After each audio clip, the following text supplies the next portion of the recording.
Hi friends, welcome to my channel. இன்றைக்கி கல்யாண வீடுகளில் செய்கிற உருளைக்கிழங்கு பொரியல் எப்படி செய்யலான்னு பார்க்கலாம்.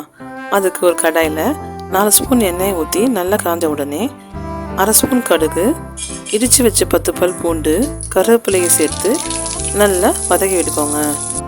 இது கூட ஒரு வெங்காயம், ஒரு தக்காளி சேர்த்து நல்லா கலந்து விட்டுக்கோங்க. இப்போது தேவைக்கேற்ப உப்பு, மிளகாய்த்தூள், மஞ்சள் தூள், பெருங்காயம் சேர்த்து நல்லா கலந்து விட்டுக்கோங்க.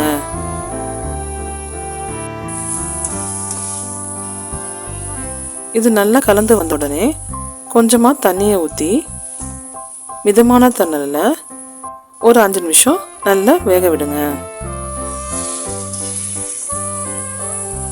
இது மாதிரி வெந்து வந்த உடனே வேக வச்சு கட் பண்ணி வச்சுருக்க உருளைக்கிழங்க இது கூட கலந்து மிதமான தண்ணியில் 3 நிமிஷம் கலந்து விடுங்க.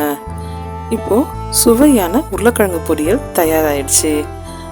இது சுட சுட ரச சாதத்திற்கும் வெறும் ஒயிட் ரைஸுக்கும் பிசைஞ்சு சாப்பிட சூப்பராக இருக்கும். தேங்க்ஸ் ஃபார் வாட்சிங்.